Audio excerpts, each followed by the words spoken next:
Gracias, señora presidenta. Nosotros vamos a votar a favor, por cuanto que ya en agosto de 2019 registramos una proposición no de ley similar a la que se está debatiendo ahora, que no llegó a debatirse por cuanto que terminó la legislatura rápidamente. Y, bueno, el espíritu es el mismo y todos estamos de acuerdo en el fondo de lo que se pretende. Otra cosa es cómo se dice.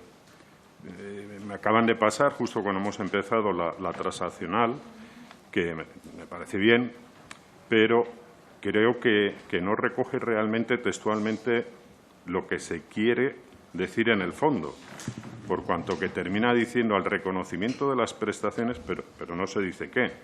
Yo creo que debería decir al reconocimiento de las prestaciones extraordinarias, porque lo que estamos hablando es de prestaciones extraordinarias, de incapacidad permanente, muerte y supervivencia, y falta decir derivadas de accidente laboral producido en acto de servicio, porque si no, aunque en el fondo sabemos lo que quiere decir, tal como está redactado, faltan esos matices.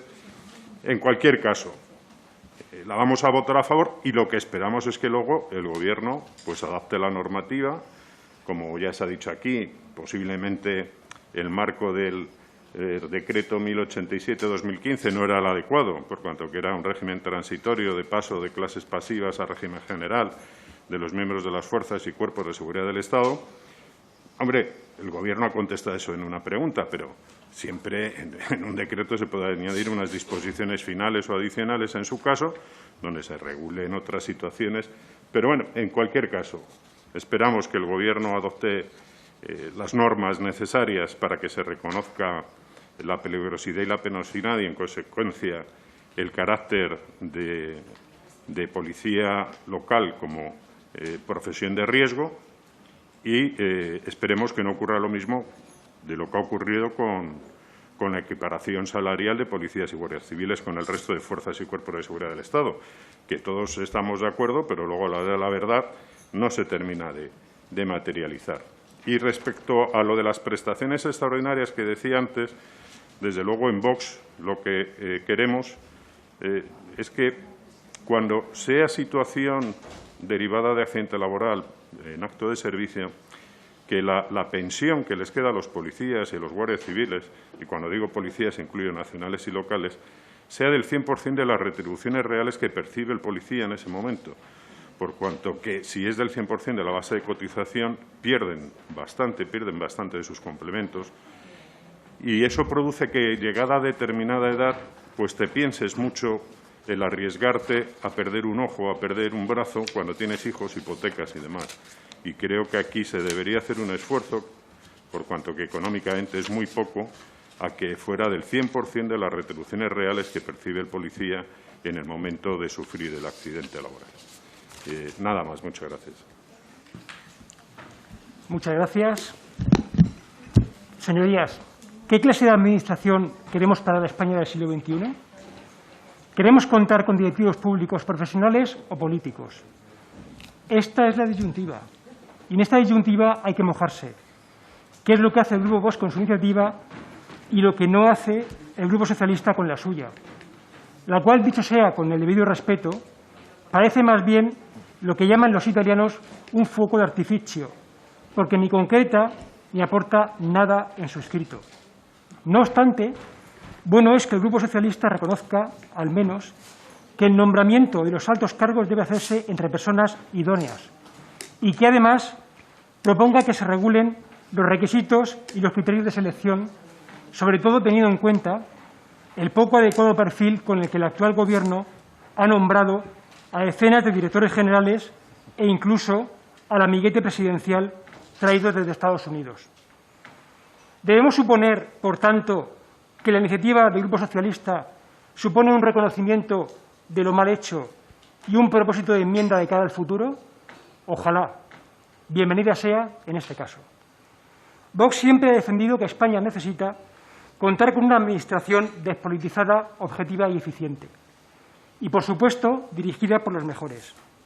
Para lograrlo, debemos instaurar un sistema de selección de los cuadros de mando basado en los principios de mérito, capacidad, experiencia profesional, competencia e idoneidad, que proporcione como resultado que nuestro personal directivo trabaje bajo los parámetros de profesionalidad, imparcialidad, estabilidad, responsabilidad y calidad en el desempeño de sus funciones.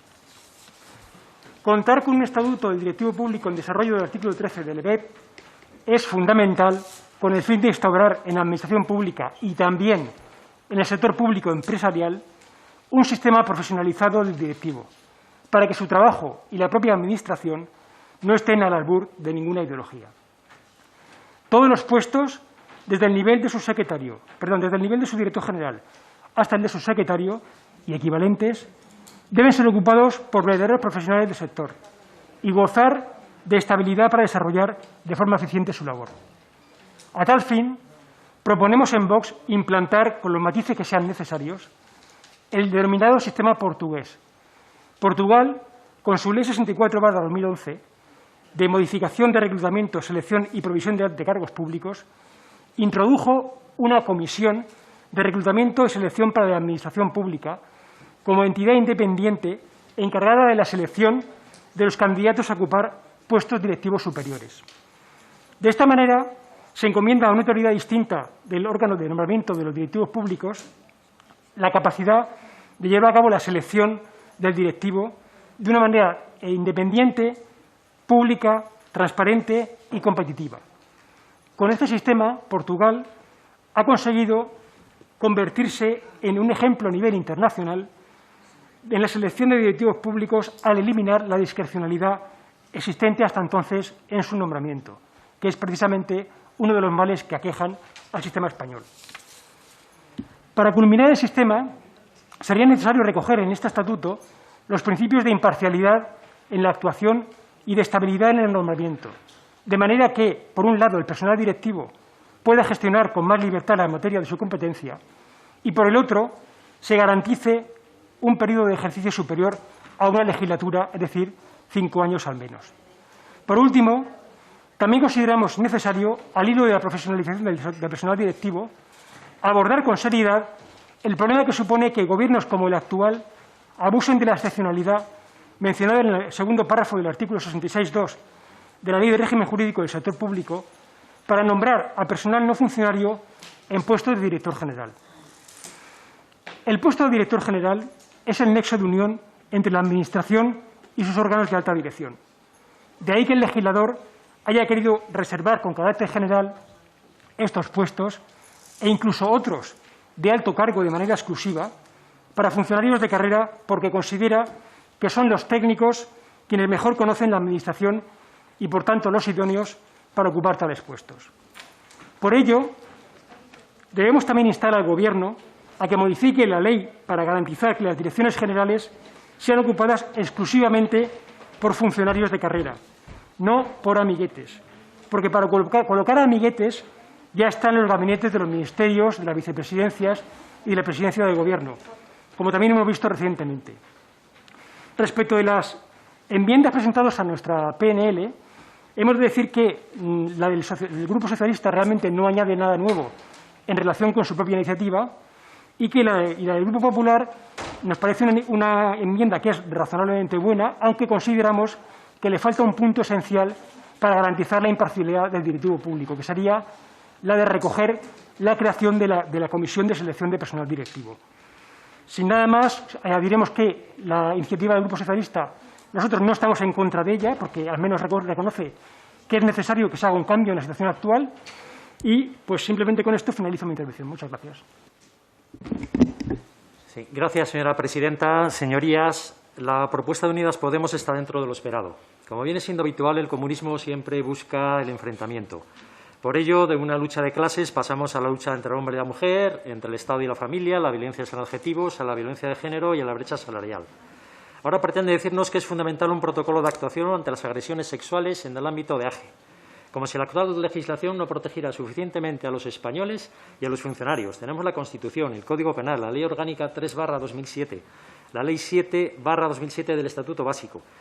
Se trata de un nuevo intento de adoctrinamiento desde el cual comenzarán a surgir como esporas los colectivos de afectados, asociaciones, chiringuitos, que deban ser suficientemente subvencionados con cargo al erario público, es decir, a costa de todos y cada uno de los españoles. Pondrán al frente del correspondiente observatorio al amigo de turno y a toda una pléyade de asesores y de carguitos que emitirán un informe anual donde expondrá lo malvado del ambiente que se respira en la Administración AGE, con un buzón anónimo donde depositar las denuncias, propio de un sistema totalitario, un auténtico gulag mental y miles de lobbies compitiendo por un trozo de pastel. Surgirán delegados o comandos de igualdad, que velarán por su observancia y aplicación, que no será otra cosa que verdaderos comisarios políticos al servicio del interés superior, eso sí, marcado por el Gobierno.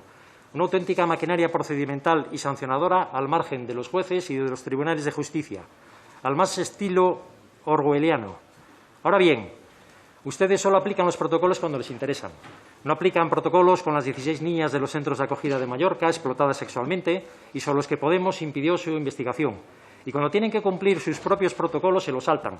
Para muestra, el expediente de acoso sexual que justificaba el despido del abogado José Manuel Calvente, confeccionado 3 días después de su despido al denunciar irregularidades internas. ¿Les suena, verdad? Saben que el Tribunal Supremo confirmó la sentencia del TSJ de Madrid que declaró la nulidad de los acuerdos adoptados en la negociación del protocolo por motivos de representatividad sindical, los mismos que impiden ahora su aprobación. Siempre motivos políticos frente a motivos de necesidad. Los socialistas y comunistas siguen empeñándose en atender cuestiones distintas a las que realmente preocupan a los españoles y que ustedes llaman prioridad. Por eso se empeñan en desarrollar la Ley de Memoria Democrática, que es una ley de memoria totalitaria, la de violencia de género, que es un derecho penal de autor, absolutamente sectarias, parciales e inconstitucionales, dejando de lado las cuestiones más importantes como son el momento sanitario que vive la sociedad, la educación, la economía, el empleo, por poner algunos ejemplos. De eso no quieren hablar ni aplicar protocolos. Decía Montesquieu que las leyes inútiles debilitan a las necesarias. Desde Vox denunciaremos cualquier intento que pretenda dibujar la realidad y apartarse de los problemas. Lo haremos con contundencia y, por supuesto, sin pedir permiso ni perdón. En consecuencia, votaremos que no. Muchas gracias. Bueno, la verdad es que nosotros no vemos el porqué de esta PNL, no aporta nada nuevo, nada positivo. El reglamento ya está aprobado, está ahí. No. Lo único que vemos es pues que quieren presumir, como ha presumido la portavoz, y lo hace también en la exposición de motivos, de haber mantenido durante la pandemia contactos permanentes con el resto de administraciones, de que el presidente del Gobierno ha presidido, decía, 14 conferencias en apenas 3 meses, que en este espacio de tiempo se han celebrado más del doble de conferencias de presidentes que en toda su historia desde su creación, decía, en el 2004, pero ¿realmente creen que estas reuniones han servido para algo? Mire, literalmente le voy a decir lo que han dicho presidentes autonómicos de estas conferencias, entre otros el de mi comunidad autónoma, el señor Revilla, porque es al que más oigo en la prensa local, lógicamente, sus comentarios de cuando venía. Es decir, los presidentes autonómicos nos enteramos por las ruedas de prensa de lo que se está haciendo. En un momento dado dijo, llevamos 7 conferencias de presidentes de aproximadamente 5 horas de duración de media cada una, que solo han valido para que el señor Sánchez nos informe de lo que ya han hecho. No han valido para mucho más. Otro presidente dijo que eran reuniones devaluadas, otro que eran ocasiones perdidas, que eran fracasos de reunión, etcétera, etcétera. Cuando comenzó la llamada desescalada, el presidente de Cantabria se mostró indignado con el ministro de Sanidad, Salvador Illa, y con el señor Simón, y dijo públicamente en los medios de comunicación de Cantabria: es una vergüenza que no tengan el detalle de llamar a los presidentes autonómicos para adelantar las medidas que van a anunciar. Veo en televisión filtraciones sobre quién pasa de fase y quién no, mientras los presidentes seguimos sin noticias. Por tanto, no presuman de tanta cooperación, de eso que llaman cogobernanza entre Estado y comunidades autónomas, pues es manifiesto el desencanto existente. Y dado que se ha hablado del presidente de Cataluña, bueno, pues el presidente Torra no asistió a la reunión celebrada en La Rioja, manifestó que lo hacía porque pretendía lavar la imagen de la monarquía y además literalmente dijo: se trata de unas reuniones bien poco útiles en las que se nos comunican unas decisiones ya tomadas y anunciadas públicamente la víspera. No se trata de ningún tipo de cooperación, cogobernanza ni nada de lo que se ha querido vender. Y mantuvo: en una reunión sin información ni documentación previa, con 19 representantes de comunidades y ciudades autónomas, no se puede debatir y no se puede acordar realmente el funcionamiento de fondos europeos, su reparto, etcétera, etcétera. El señor Urkullu, que no iba a haber ido a esa reunión, finalmente fue, pero fue porque Sánchez, el día anterior, concedió a Euskadi aumentar la deuda hasta el 15,9%, es decir, 2.000 millones más para endeudarse, y la senda de déficit que pasaba del 2,6, es decir, hasta los 1.700 millones.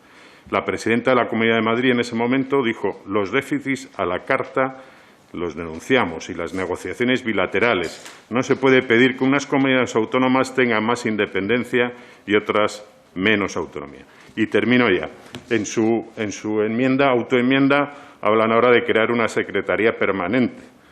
Nos da miedo, nos da miedo cuando ustedes hablan de crear algún órgano, supone más gasto público, no sé a qué nivel, si va a ser Secretaría de Estado, con direcciones generales, cuando realmente al final su misión va a ser colocar a los presidentes en sus sillas y velar por la correcta situación de cada bandera autonómica. Nada más. Muchas gracias. Gracias, señora presidenta. Ya anunciamos que el Grupo Parlamentario Vox va a votar a favor de la PNL y de su autoenmienda. Realmente se ha incumplido bastante de lo acordado. En tema de jornada prácticamente no se ha hecho nada, tema de conciliación todos son trabas y pegas, complementos de ITE, bueno, pues ahí andan, la jubilación parcial, bueno, pues ya la Comisión de Seguimiento hará algo. En actualización y desarrollo del EBEP, pues ni se han desarrollado asuntos como la carrera profesional, las cuestiones relativas a derechos, cuestiones retributivas de carácter complementario, entre otras cosas. Por tanto, es cierto lo que se ha dicho desde el Grupo Parlamentario Popular de que hay graves incumplimientos y que el Gobierno lleva ya suficiente tiempo gobernando como para poder haber cumplido lo ya acordado con los sindicatos. Desde Vox también vamos a pedir al Gobierno que se amplíe al menos en un año el acuerdo para cumplir con las convocatorias de consolidación de empleo y evitar la caducidad de las ofertas de los años 17 y 18 y que puedan celebrarse en 2021. Como ya indicó la portavoz del Partido Popular, los acuerdos de 2017 y este que hablamos ahora, 2018-2020, preveían reducir la temporalidad. En concreto, se hablaba de un 25 a un 8%. Ese objetivo no solo no se ha cumplido, sino que en determinados sectores, como la sanidad, el número de interinos ha crecido. En cuanto al tema que se ha metido a través de la enmienda de garantizar que no se procederá a reducir o congelar las retribuciones de los empleados públicos en el ejercicio 2021, desde luego para Vox los empleados públicos son el pilar de la Administración y nosotros no vamos a aceptar más congelaciones salariales que incrementen la ya histórica pérdida de poder adquisitivo acumulada durante años. Recientemente, hace unos días, un miembro del Gobierno, una ministra en concreto, dijo que, bueno, que estaba en el aire si se iba a congelar o no las retribuciones de los empleados públicos, pero manifestó algo que hizo mucho daño a los funcionarios en general, porque dijo que con las subidas que habían tenido estos últimos años estaban por encima de la pérdida de poder adquisitivo que se había tenido y que estaban por encima del IPC. Pues bien, yo les puedo decir, yo soy funcionario público, que en los últimos 30 años yo calculo que he perdido un poder adquisitivo de alrededor del 20%. Y en concreto desde la entrada del euro, hace 18 años. Con el mismo nivel, mismos complementos, salvo el de antigüedad, que le tengo superior, hace 18 años yo tenía muchísimo mayor poder adquisitivo que el que tenía hace uno. Y eso que hace 18 años tenía 3 hijos en edad escolar y ahora 2 de ellos llevan ya trabajando hace tiempo y son independientes.